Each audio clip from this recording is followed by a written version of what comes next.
قسمت کا لکھا ہوا ہر شخص کو ملتا ہے، یہ بات طے ہے۔ مجھے اور آپ کو وہی مل رہا ہے جو ہماری قسمت میں لکھا ہے، اس سے ایک حبہ بھی، ایک دانہ بھی کم نہیں ملے گا اور ایک زیادہ نہیں ملے گا۔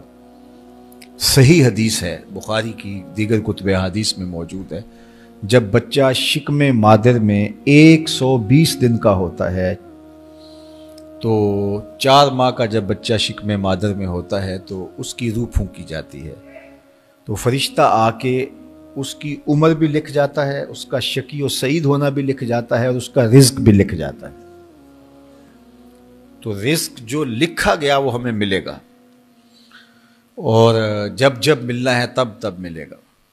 جو لکھا گیا ہے وہ بہر صورت ہمیں حاصل ہوگا۔ اب وہ جو ہماری قسمت کا رزق ہے اس کے حصول کا ذریعہ کیا ہے؟ بذریعہ حلال ملتا ہے یا اس کے ذرائع حصول کے وہ حرام ہیں؟ تو یہ اللہ کے ذکر کو چھوڑنے کی سزا یہ ہے کہ ملا وہی جو قسمت کا تھا، لیکن دولت عثمان نہ ملی، دولت قارون ملی۔ لکھا جو تھا، مقسوم تھا، ملا وہی، ایک دانہ بھی زیادہ نہیں ملا اور ایک دانہ بھی کم نہیں ملا، لیکن اس کی سزا کاٹنی پڑے گی اس لیے کہ حصول کے ذرائع حرام تھے۔ تو حضرت اکرمہ رضی اللہ تعالیٰ عنہ فرماتے ہیں کسباً حراماً، تو معیشت تنگ کیسے ہوتی ہے؟ بندہ کہتا ہے کہ یہ تو بڑا کما رہا ہے لیکن کما بذریعہ حرام رہا ہے۔ اللہ اکبر۔ بعض اوقات کچھ لوگ محنت کر کے بھی حرام کماتے ہیں۔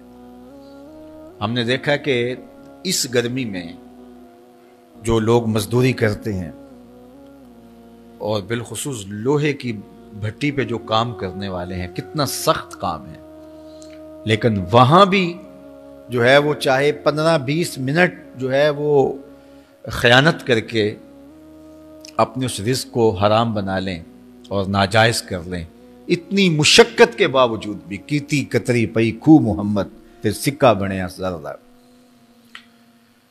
تو ایک سودا ایسے بھی بک جاتا اگر 2 منٹ گاہک کو دیتا، لیکن جھوٹی قسم کھا لی اور وہ لے کے چلا گیا، سودا تو بک گیا لیکن ذریعہ اس کا حرام ہو گیا۔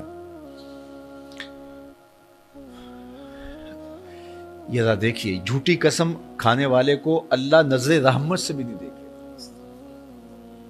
اتنی بڑی سزا ہے اس کی، اور نہ بکتا کوئی اور آ کے لے جاتا۔ جو قسمت میں لکھا ہے وہ تو آپ کا ہر صورت میں ہوگا، لیکن کچھ لوگوں کو اللہ کے ذکر کو چھوڑنے کا نتیجہ یہ ملتا ہے کہ پھر وہ ان کے ذرائع آمدنی جو ہوتے ہیں، محنت کے باوجود بھی کسب حرام ہو جاتا ہے کسی نہ کسی وجہ سے۔ کئی لوگ دودھ اکٹھا کرتے رہتے ہیں، آخر میں ایک قطرہ پیشاب کا ڈال دیتے ہیں۔ سادہ مثال آپ کے سامنے رکھوں، کتنی محنت سے وہ کیا تھا، تو اپنی ساری محنت کو ضائع کر دیتے اور حرام کا ٹانکا لگا دیتے، ایک قطرے سے وہ سارا ضائع کر بیٹھتے۔ تو یہ اللہ کے ذکر سے منہ موڑنے کا نتیجہ ہے۔ جب تمہارے دل اللہ کی یاد سے خالی ہو جائیں گے، تمہاری زندگیوں میں قرآن نہیں ہوگا، تمہاری زندگیوں کے اندر اسلام کے اجالے نہیں ہوں گے، تو پھر نتیجہ کیا ہوگا کہ معیشت دنک کیا ہے؟ کسباً حراماً۔ دوسرا معنی کہ تنگ زندگی، تلخ زندگی، جو حضرت عبداللہ ابن عباس سے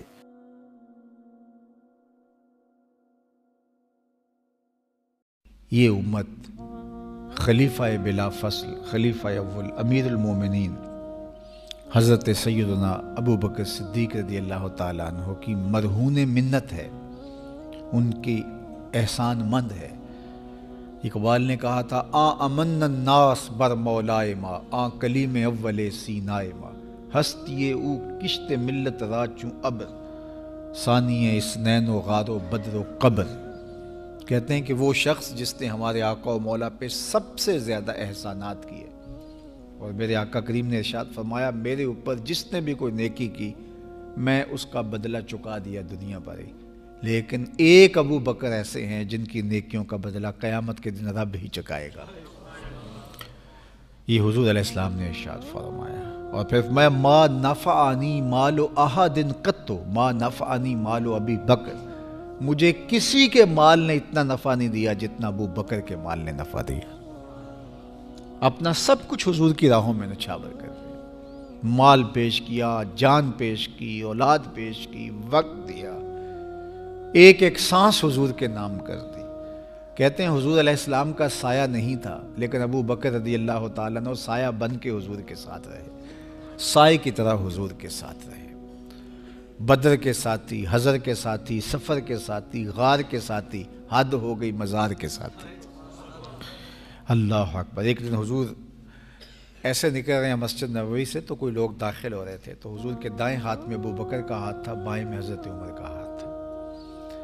تو حضور ایسے دونوں کے ہاتھ پکڑ کے باہر نکل رہے تھے، تو کسی کو اندر آتے دیکھا تو اس کو دیکھ کر کے کہا قیامت کے دن ہم قبروں سے یوں ہی اٹھائے جائیں گے، میرے دائیں ہاتھ میں ابو بکر کا ہاتھ ہوگا، بائیں ہاتھ میں عمر کا ہاتھ ہوگا۔ اللہ اکبر۔ سیدہ کہول اہل الجنہ، جنت کے بوڑھوں کا سردار کہا، ابو بکر فی الجنہ، جنت کی بشارت دی۔ عشرہ مبشرہ میں سے پہلا نام حضرت ابو بکر رضی اللہ تعالیٰ عنہ کا ہے۔ فرمایا میرے دو وزیر آسمان پہ ہیں، دو وزیر زمین پہ ہیں۔ آسمان پہ میرے دو وزیروں کا نام جبرائیل و میکائیل ہے، اور زمین پہ اوپر میرے دو جو وزیر ہیں، ایک کا نام ابو بکر ہے، ایک کا نام عمر ہے۔ تو کیا شان ہے حضرت ابو بکر صدیق رضی اللہ تعالیٰ۔ ہر نبی کا صحابی عظمتوں کے معراج پہ ہے، لیکن جو شان حضور کے اس جاں نثار کو دی گئی ہے، اللہ اکبر۔ قرآن نے بھی کہا نا وَثَانِيَ اثْنَيْنِ إِذْ هُمَا فِي الْغَارِ، اللہ اکبر، دو میں سے دوسرا، اللہ اکبر، جب وہ غار میں تھے، دو میں سے دوسرا۔ اس لفظ کی خوبصورتی ملاحظہ کیجئے، دو میں سے دوسرا۔ حضرت عمر کہا کرتے تھے، حضرت صدیق اکبر کا ذکر کرتے ساتھ رو پڑتے اور کہتے کہ ابو بکر میری ساری زندگی کی نیکیاں لے لیں، وہ غار والی ایک نیکی مجھے دے دیں۔ ساری نیکیاں زندگی کی ابو بکر لے لیں، ایک نیکی غار والی مجھے دے دیں۔ تو ان کی ساری نیکیاں ایک طرف اور ابو بکر کی ایک نیکی ایک طرف۔ اور حضرت عمر کہا کرتے تھے کاش میں ابو بکر کے سینے کا بال ہی ہوتا۔ کوئی کم شان ہے؟ یہ حضرت عمر کہہ رہے ہیں، یہ عمر جس کے بارے میں میرے حضور علیہ السلام نے فرمایا کہ میرے بعد اگر نبوت کا دروازہ بند نہ ہوا ہوتا، میرے بعد اگر کسی نے نبی ہونا ہوتا تو وہ عمر ہوتا۔ اتنی شانوں کے مالک۔ ان الشیطان یفر من ظل عمر، شیطان عمر کے سائے کو دیکھ کے بھاگ جاتا ہے۔ وہ عمر کہہ رہے ہیں کاش میں ابو بکر کے سینے پر ہوگا ہوا بال ہی ہوتا۔ یہ شان ہے، یہ عظمت ہے۔ سارے حضور کے صحابی عظمتوں کے معراج پر، لیکن ان کی شان ہی وکری ہے۔ کسی پنجاب شاعر نے کہا کہ سارے یار نبی دے سونے، نہیں کوئی اینا یاراں ورگا، نہ کوئی ہویا نہ کوئی ہوسی، اینا جان نثاراں ورگا، نہ اس دھرتی پیدا کیتا، اینا یاراں ورگا، اعظم شان صدیق کی دساں اکو یار ہزاراں ورگا۔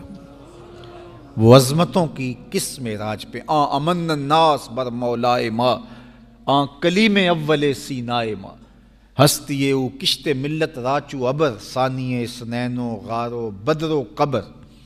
بدر کے بھی ساتھی، قبر کے بھی ساتھی، مزار کے بھی ساتھی، غار کے بھی ساتھی، اور کھیت اسلام کی کھیتی کے لیے ابر بہار کی طرح برسے اور سیراب کر گئے، اور اس امت کے لیے انہوں نے جو کام کیا وہ انہی کا مقصوم